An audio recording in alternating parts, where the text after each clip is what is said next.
Today I am going to discuss the very important unit of second chapter, and the name of the unit is capacitor. Right now capacitor होता क्या है? तो capacitor एक device है which hold electrical charges. Basically capacitor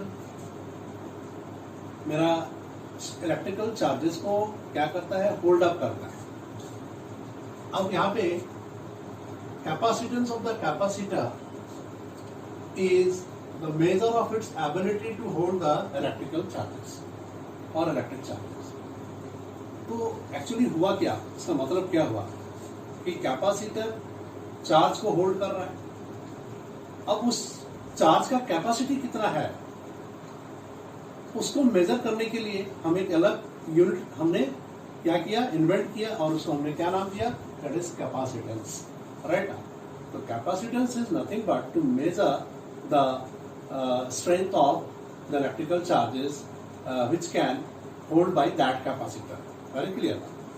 In other words, we can say कि more and more holding capacity of electrical charges, then more and more will be the capacitance. कहने का मतलब क्या है? अगर वो कोई भी कैपेसिटर और चार्ज को ज्यादा से ज्यादा होल्ड करेगा तो उसका कैपेसिटेंस भी ज्यादा होगा. It means it is very clear that the capacitance is directly proportional to the charges on the plates of the capacitor. Very clear. Now, अब यहाँ पे बात करेंगे कि मेरा प्रिंसिपल ऑफ कैपेसिटर क्या है. राइट. तो इसके लिए हमने क्या किया? एक मेटल प्लेट ए लिया. उस मेटल प्लेट को हमने क्या किया? प्रॉपरली इंसुलेट कर दिया.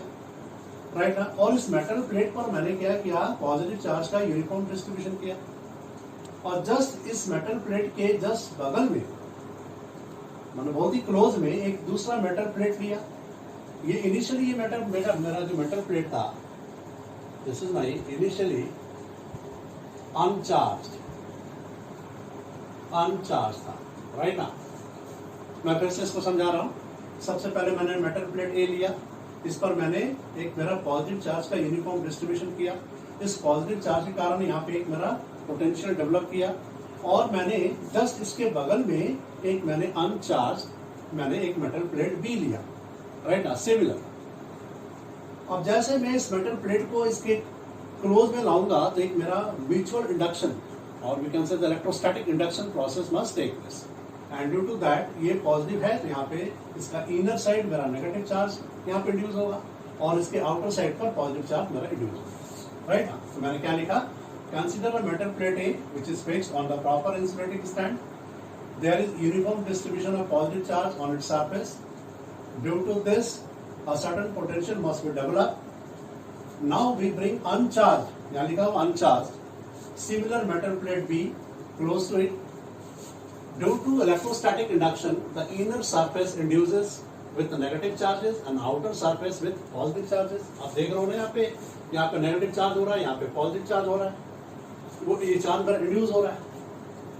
अब नेगेटिव चार्ज क्या करेगा? ये जो नेगेटिव चार्ज है यहाँ के पोटेंशियल को, मतलब मेटल प्लेट ए के पोटेंशियल को डिक्रीज करेगा, और ये जो पॉजिटिव चार्ज है यहाँ के पोटेंशियल को इंक्रीज कराएगा.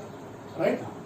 अब सिंस नेगेटिव चार्ज मेरा इस मेटल प्लेट के क्लोजर है rather than the positive charge, तो ओवरऑल इम्पैक्ट मेटल प्लेट ए पर ये दोनों चार्जेस के कारण क्या होगा? मेरा ओवरऑल इम्पैक्ट ये होगा कि मेरा मेटल प्लेट ए का जो पोटेंशियल है वो मेरा डिक्रीज करेगा. राइट. तो यहाँ लिखा हुआ है since the negative charges rise closer to A rather than the positive charge of A, due to this the overall potential of A decreases to some extent. To maintain the potential of A, अच्छा मान लो suppose ऐसा मानेंगे यहाँ का potential मेरा 10 volt था. अब इसके कारण यहाँ पोटेंशियल 8 वोल्ट हो गया, बट हमको फिर से चाहिए यहाँ पे 10 वोल्ट. अब ये 10 वोल्ट को हम कैसे मेंटेन करेंगे? तो बाहर से ही कुछ ना कुछ फिर से चार्ज मेरा सप्लाई करना पड़ेगा ए पर, ट्रांसफर करना पड़ेगा ए पर. Right. Some additional extra charges must be supplied from outside on the surface of the metal plate A. Why? to maintain the potential as it was before, right now. पहले जितना potential था उसी potential को maintain करने के लिए हम कुछ एडिशनल एक्स्ट्रा चार्जेस को ए पर हमने ट्रांसफर किया और वो ए पर आके स्टोर हो गया, and that is nothing but the principle of capacitor, right ना। क्लियर है, बात समझ में आया। नाउ से अगर मान लो कि मेरा मेटल प्लेट बी के आउटर सरफेस को मैंने अर्थ से कनेक्ट कर दिया। हमने क्या किया कि मेटल प्लेट बी के आउटर सरफेस को हमने अर्थ से कनेक्ट कर दिया, यहाँ लिखा कनेक्टेड टू अर्थ, राइट। अब जैसे मैंने अर्थ से कनेक्ट किया तो अर्थ क्या प्रोवाइड करेगा, इलेक्ट्रॉन्स। अर्थ इलेक्ट्रॉन्स प्रोवाइड कर रहा है, दिस डायरेक्शन में इलेक्ट्रॉन्स आ रहा है, और यहाँ पे जितने भी पॉजिटिव चार्ज है 1 by 1 वो पॉजिटिव चार्ज को क्या करेगा, न्यूट्रलाइज करेगा, राइट ना। मैं बार बार बोल रहा हूँ कि मेरा मेटल प्लेट बी के आउटर सरफेस को मैंने जैसे अर्थ से कनेक्ट किया तो अर्थ इलेक्ट्रॉन्स को प्रोवाइड किया, तो इलेक्ट्रॉन्स अर्थ से निकला और यहाँ पे जितने भी पॉजिटिव चार्ज है उसको 1 by 1 न्यूट्रलाइज कर दिया, राइट। तो ड्यू टू दिस मेरा अब इस आउटर सरफेस पे कोई भी चार्ज मेरा लेफ्ट नहीं है, राइट ना। अगर कोई भी चार्ज यहाँ पे लेफ्ट नहीं है तब तो अब सिर्फ नेगेटिव चार्ज का इंपैक्ट यहाँ पे आएगा। अब ये नेगेटिव चार्ज यहाँ के पोटेंशियल को क्या करेगा, ड्रास्टिकली फॉल करा देगा, डिक्रीज करा दिया। बट मैं फिर से चाहता हूं कि यहाँ का पोटेंशियल मेरा फिर से पहले जैसा मेंटेन हो जाए। अब यहाँ के पोटेंशियल को पहले जैसा मेंटेन करने के लिए हमें क्या करना पड़ेगा, फिर से हमें एक्स्ट्रा चार्जेस को हमें सप्लाई करना पड़ेगा इस मेटल प्लेट ए के सरफेस पे, राइट ना। तो अब इससे मेरे को कंक्लूजन क्या निकला, that is Q must be directly proportional to V और Q equal to C into V। C मेरे यहाँ कॉन्स्टेंट ऑफ प्रोपोर्शनलिटी है and that is called my capacitance. अगर मैं यहाँ से C का वो एक्सप्रेस किया तो C क्या आएगा, Q बाई V। अगर Q को मैंने 1 कूलम लिया और V को मैंने 1 वोल्ट लिया तब तो C में आ जाएगा 1 coulomb per volt, and coulomb per volt को क्या बोलते हैं, फैराड। तो सिंपली इसको 1F लिखते हैं, F stand for the farad. तो how can we define 1 farad, तो बोल रहा है when 1 coulomb of extra charges should be supplied from outside to maintain the potential of 1 volt, then the capacitance is of 1 farad. Very clear now? देखो मैंने यहाँ statement बना के लिखा है, थोड़ा देख लो। When the outer surface of B is connected to earth, that is grounded, then all the positive charges on B gets neutralizes by the electrons provided by the earth. So due to this, no any positive charge left on the outer surface of B. At this stage, the potential of A drastically decreases due to negative charges of B. But to maintain the potential of A as before, more and more extra charges should be supplied from outside. तो ये सारा statement को हम mathematically ऐसे express करेंगे, that is Q is proportional to B. तो Q equal to CV है ना, और यहां से मैंने इसको फॉर्मुलेट किया। Very clear.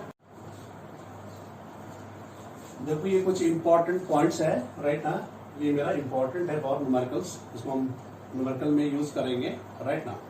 यहाँ पे क्या लिखा हुआ, 1 मेरा मिली फैराड है तो that should be equal to 10⁻³ farad. यहाँ पे 1 माइक्रो फैराड है, that is equal to 10⁻6 farad. यहाँ 1 NF है, N stand for the nano, तो nano farad that is equal to 10⁻9 farad. And 1 PF है, P stand for the pico, तो 1 pico farad is 10⁻12 farad. Clear ना। तो 1 milli farad 10⁻3, 1 micro farad 10⁻6, 1 nano farad 10⁻9 and 1 pico farad 10⁻12 farad. तो ये थोड़ा दिमाग में बैठाना है, right. Now come to the very important topic, that is my capacitance of isolated spherical capacitor, right? मैंने क्या लिया, एक स्फेरिकल कैपेसिटर लिया, इसका रेडियस R है, राइट ना। इनिशियली हमने क्या किया कि इस स्फीयर के सेंटर पे मैंने पॉजिटिव चार्ज को सिचुएट किया, राइट ना। First of all, we'll take a spherical capacitor, right, of radius R, clear है, and positive charges is given at the center of the spherical capacitor. अच्छा, हमने क्या पढ़ा है प्रॉपर्टी ऑफ द चार्जेस, कि charge हमेशा outer surface पे आके रिसाइड करता है, राइट। तो charges always reside on the outer surface of the matter, ये प्रॉपर्टी है, ये behaviour of the conductor, right. चलो ठीक है, क्लियर। तो हमने एक पॉइंट पी लिया on the surface of the sphere. तो इस पॉइंट पर पॉजिटिव चार्ज के कारण, ये पॉजिटिव चार्ज के कारण कितना पोटेंशियल डेवलप करेगा वो मैं निकालूंगा। तो V क्या है, V becomes my 1/4 pi H naught Q by R. Charge मेरा Q है, चार्ज इज माई Q, तो Q बाई आर हुआ। Now according to principle of capacitor हमने क्या पढ़ा था, principle Q equal to CV, और यहां से C निकालेंगे तो क्या आएगा, Q बाई V। तो मैंने क्या किया, Q को Q लिखा, बट V के जगह पे मैंने ये पूरा एक्सप्रेशन को यहाँ पे सब्स्टिट्यूट किया, तो मेरा कुछ ऐसा आया, ये 4 पाई एप्सिलॉन r मेरा न्यूमरेटर में आया और Q मेरा डिनोमिनेटर में आया। Q से Q कैंसिल, बचाइए, तो कैपेसिटेंस क्या हुआ, 4 pi epsilon naught r। That is, से मेरे को कंक्लूजन क्या मिला, that is series proportional to r। मतलब capacitance of an isolated spherical capacitor is directly proportional to the radius of the spherical capacitor. Now the question arises, evaluate the capacitance of earth as capacitor. Earth एक spherical capacitor है, तो उसका capacitance क्या होगा। तो हमने यहाँ पे लिखा है, since earth behaves like an isolated spherical capacitor, so its capacitance is given by C equal to 4 pi epsilon naught r, and r is the radius of the earth। अभी हम इसके आइसोलेटेड स्फेरिकल कैपेसिटर का capacitance को derive किया था, तो 4 pi epsilon not into r, तो 4 pi epsilon not का वैल्यू क्या होता है, 1/9 इंटू 10 का पावर 9, और r is the radius of the earth, होता है 6400 किलोमीटर। इसको मैंने मीटर में ला दिया। तो हम इसको पूरे को इवैल्यूएट करेंगे तो मेरा आंसर क्या आएगा, 0.711 micro, not micro, that is my millifarad, 0.711 millifarad. Very clear ना, ये कैलकुलेशन है, आप कर सकते हो, आप लोग सभी कैलकुलेशन को कर सकते हो। Now come very important topic, the capacitance of parallel plate capacitor. पहले यहाँ समझ लें कि पैरेलल प्लेट कैपेसिटर भी दो तरह का होता है। एक्चुअली में पैरेलल नाम क्यों पड़ा, पैरेलल प्लेट कैपेसिटर, क्योंकि इसका दोनों प्लेट पैरेलल है। ये एक प्लेट है और ये एक प्लेट है, दोनों प्लेट पैरेलल है, राइट। इसके दोनों प्लेट के बीच में स्मॉल डी मेरा प्लेट सेपरेशन है। एक प्लेट पर पॉजिटिव चार्ज, तो दूसरे प्लेट पर इंड्यूस नेगेटिव चार्ज, ये मेरा इंड्यूस है, और ये मेरा पॉजिटिव चार्ज मेरा बाहर से दिया हुआ है, सप्लाई किया हुआ है, राइट ना। और ये देखो अर्थ से कनेक्टेड है। जब हम ऐसे सोचेंगे तो सोचेंगे कि इसका कैपेसिटेंस फिक्स्ड है, बट अगर ऐसा बात आया, मैंने ऐसे एरो दे दिया, मतलब सोचेंगे मेरा इसका कैपेसिटेंस वेरिएबल है। वेरी क्लियर, ये दोनों मेरा parallel plate capacitor, one is with fixed capacitance and other is with variable capacitance. Now चलो यहाँ पे मैंने फिर से बनाया, ये मेरा एक मेटल प्लेट है P, Q भी एक मेरा मेटल प्लेट है। Q पर P पर मेरा पॉजिटिव चार्ज का यूनिफॉर्म डिस्ट्रीब्यूशन है, और Q पर मेरा नेगेटिव चार्ज का, इंड्यूस नेगेटिव चार्ज का यूनिफॉर्म डिस्ट्रीब्यूशन है। Very clear. आप देखो P और Q के बीच में जो रीजन है मेरा एयर है या वैक्यूम है, राइट। तो मेरे को पता है कि पॉजिटिव से नेगेटिव चार्ज की तरफ क्या होगा, ये मेरा इलेक्ट्रिक फील्ड लाइंस आएगा। ये सारा इलेक्ट्रिक फील्ड लाइंस क्या है, पैरेलल है एंड इक्विडिस्टेंट होगा, राइट ना। क्योंकि देखो यहाँ पे मैंने नहीं बनाया है, ये भी तो होगा, यहाँ पर भी तो होगा, राइट ना। तो all the electric field lines are parallel and equidistant. तो मेरा P और Q मेटल प्लेट के बीच का जो रीजन में जो इलेक्ट्रिक फील्ड है वो कैसा, यूनिफॉर्म है, राइट ना। तो मैंने लिखा, consider two similar metal plate P and Q, each having area of cross section A. दोनों मेरा metal plate P and Q है सिमिलर है, दोनों का जो डायमेंशन है वो मेरा इक्वल है। आई मीन टू से कि दोनों का जो एरिया ऑफ क्रॉस सेक्शन है वो मेरा इक्वल है, राइट ना। तो हमने लिखा यहाँ पे small D is nothing but my plate separation. देखो यहाँ पे प्लेट सेपरेशन है। कंसीडर एयर या vacuum in the region between the plates. अब मेरा दोनों प्लेट के बीच का जो रीजन है उसमें एयर है या वैक्यूम है, ठीक है। तो इसके कारण क्या हो रहा है, parallel electric field lines must be directed from P to Q। देखो यहाँ पे डायरेक्शन है P से Q की तरफ। Due to this uniform electric field region must be developed between the plates. Very clear ना। वी नो दैट, देखो E naught form कैसे एक्सप्रेस करेंगे, हमने डराइव भी किया था ना, behaviour of conductor in electrostatics में। E naught equal to sigma by epsilon naught होता है। यहाँ पे मेरा सिग्मा है क्या, that is surface charge density, और सिग्मा को हम कैसे डिफाइन करते हैं, 4 per unit surface area, right ना। और यहाँ देखो बड़ा इंपॉर्टेंट रिलेशन है, E को हम E का एक्सप्रेशन क्या होता है 1/4πε0 और V का क्या होता है 1/4πε0 राइट ना। तो हम E को कैसे लिखेंगे 1/4πε0 इंटू 1/r। तो ये जो वैल्यू हुआ ये मेरा V हो गया, E इक्वल टू V/r। इस रिलेशन को हम यहाँ पे यूज करें तो मैंने यहाँ लिखा E0 equal to V/r, but in my case R is my D, let's separation, यही आया राइट ना। यहाँ से मैंने V को निकाला, क्रॉस मल्टीप्लाई करके तो V आ गया E0 इंटू डी राइट ना। E0 की जगह पर मैंने लिखा sigma by epsilon not into D और सिग्मा की जगह पर लिखा Q बाई ए ऐसा है राइट ना। Now according to the principle of capacitor Q क्या होता है C इंटू V और यहाँ से C निकालेंगे तो क्या आएगा Q बाई V। तो Q को तो Q लिखा बट V की जगह पर ये पूरा एक्सप्रेशन को डाला तो मेरा कुछ ऐसा आया, Q से Q कैंसिल हो गया तो आया क्या epsilon naught A by D and this is the expression of the capacitance of parallel plate capacitor when the region between the plates of the capacitor is air or vacuum. Now see very clear from the relation कि capacitance किस पर depend कर रहा है area पे, हाँ directly depend कर रहा है, बट इनवर्सली किस पर डिपेंड कर रहा है प्लेट सेपरेशन पे, और ऑल्सो किस पर डिपेंड कर रहा है that is my permittivity of the medium. This is from the permittivity of the medium, इसको absolute permittivity of the medium right ना। ठीक है, क्लियर है, relation clear. Now see here, if the region between the plates of the parallel plate capacitor has certain medium rather than air or vacuum, then capacitance of the capacitor is given by. Now see, कि कहने का क्या मतलब हुआ, मान लो ये मेरा एक पैरेलल प्लेट कैपेसिटर है राइट, यहाँ पे मेरा प्लस क्यू चार्ज, यहाँ पे मेरा माइनस क्यू चार्ज है राइट ना, दोनों के बीच में प्लेट सेपरेशन दी है। अब यहाँ जो ये मेरा दोनों प्लेट के बीच में जो मेरा यहाँ पे जो रीजन है, तो ये रीजन मेरा सर्टेन मीडियम है राइट ना। तो अगर मेरा पैरेलल प्लेट कैपेसिटर के दोनों प्लेट के बीच का रीजन एक सर्टेन मीडियम है, एयर नहीं है, वैक्यूम नहीं है, एक सर्टेन मीडियम है जिसका डाइलेक्ट्रिक कांस्टेंट K है राइट ना, तब मेरा कैपेसिटेंस क्या होगा, तो मैंने देखा C equal to epsilon A by D। What is epsilon here? That is my absolute permittivity of the medium. Now we know that epsilon is nothing but my epsilon naught epsilon r A by D right now. अब हम इसको कैसे लिखेंगे, epsilon A by D को एक bracket में रखा और यहाँ पे आया एप्सिलॉन r।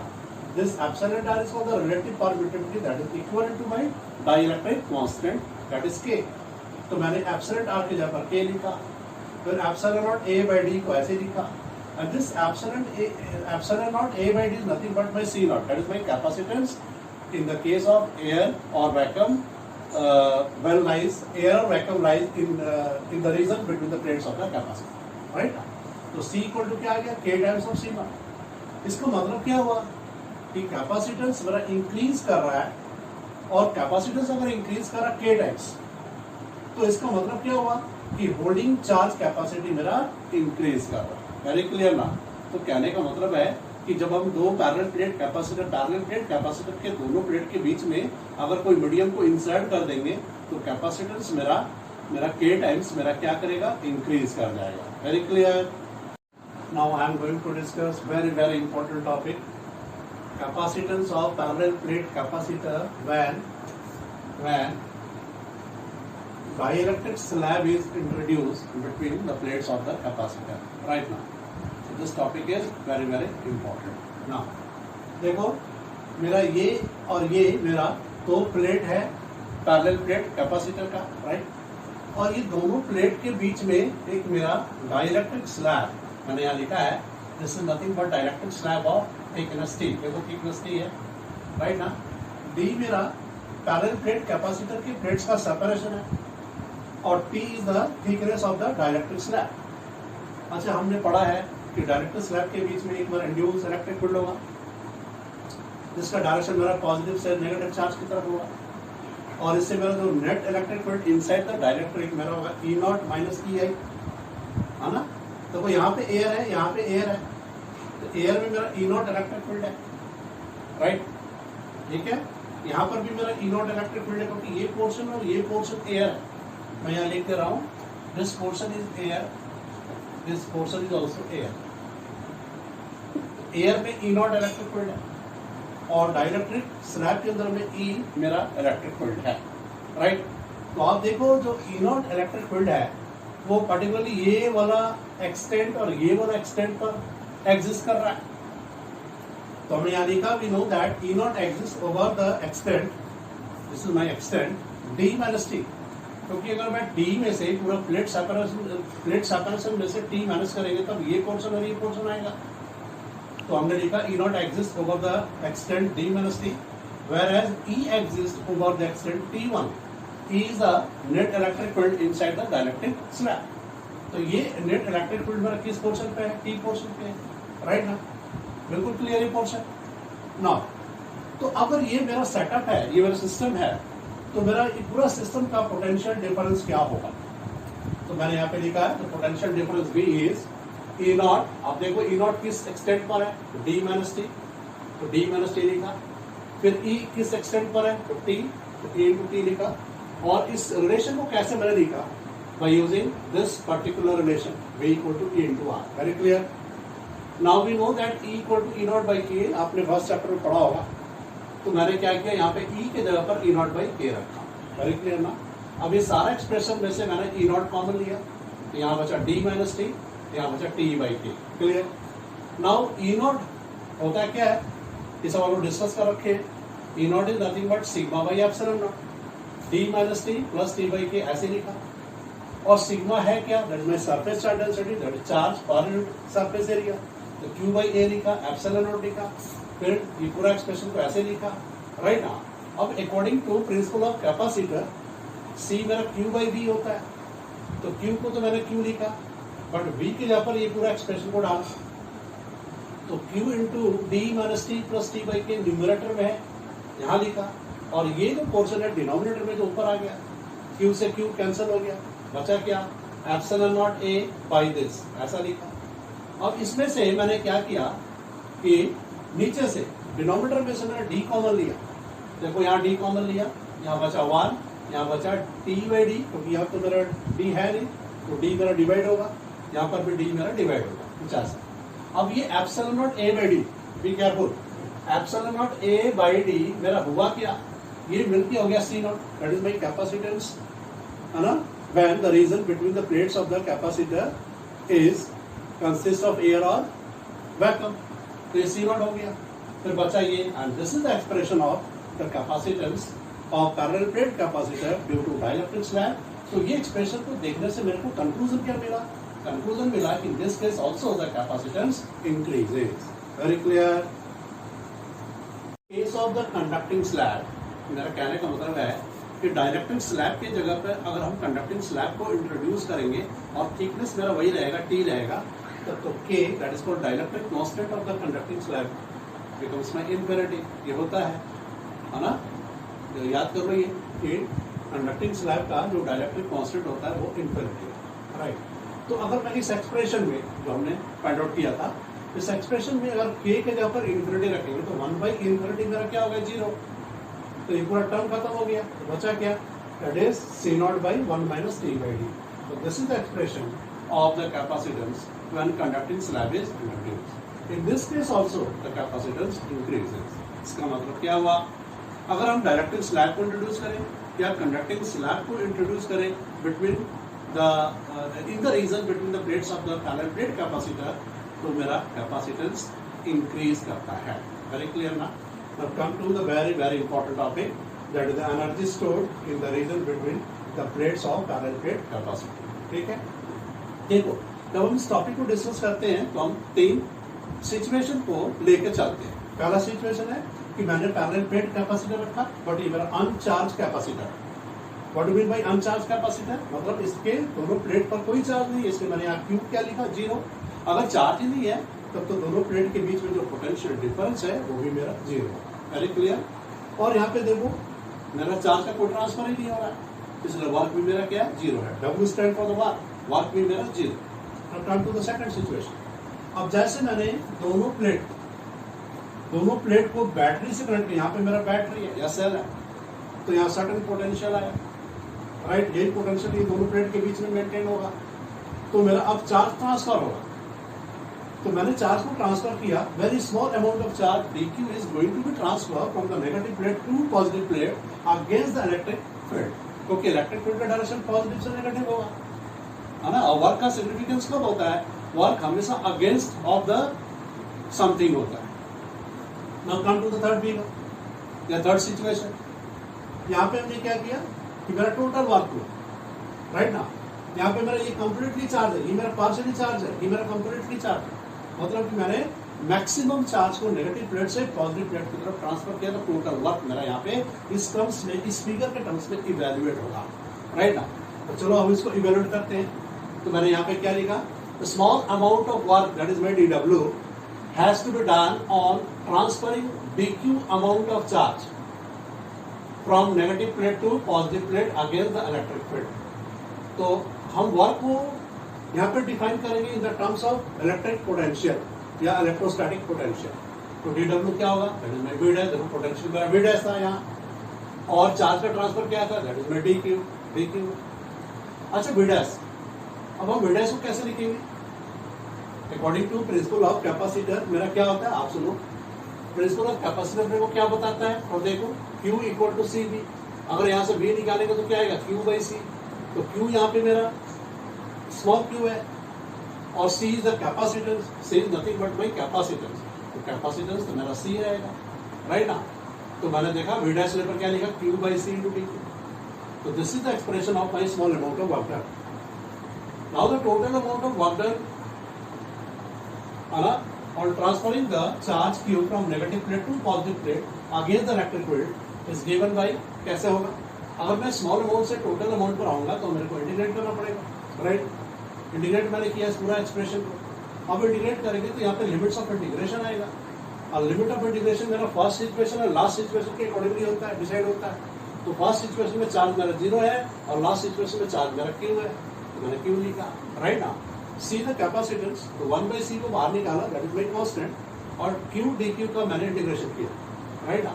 तो मैंने यहाँ पे हेल्प किसका लिया, देखो इंटीग्रेशन होता है x dx का इंटीग्रेशन क्या होता है, x स्क्वायर बाई 2, राइट। तो q dq का क्या हो गया, q स्क्वायर बाई 2। अब 2 को भी बाहर रखा तो 2c, 1/2c मेरा बाहर आया। अब यहाँ पे q, स्मॉल q जब एक बार कैपिटल q और एक बार 0 रखेंगे तो मेरा ये एक्सप्रेशन आया, and work is equal to my energy, ये मेरा एनर्जी आया, राइट ना। अच्छा मेरे को पता है q मेरा CV होता है ना, तो अगर मैं यहाँ q की जगह पर CV रखूंगा तो ये एक्सप्रेशन आएगा, राइट ना। अब इस एक्सप्रेशन को मैं फिर से कैसे लिख सकता हूँ, तो CV स्क्वायर को मैंने लिखा हाफ CV इंटू V, ये V है, राइट ना। तो CV मेरा Q हो गया, तो Q इंटू V है। तो मेरा एनर्जी का कैपेसिटर में जो एनर्जी स्टोर्ड है उसका 3 एक्सप्रेशन होता है, पहला मेरा Q स्क्वायर बाई 2c, फिर मेरा हाफ CV स्क्वायर, थर्ड होता है हाफ Q, राइट ना। ये तीनों एक्सप्रेशन मेरा सिचुएशन के अकॉर्डिंगली मेरा यूज होता है, राइट ना। हम आगे पढ़ेंगे और इसको बताएंगे, एक्सप्लेन करेंगे नेक्स्ट वीडियो में।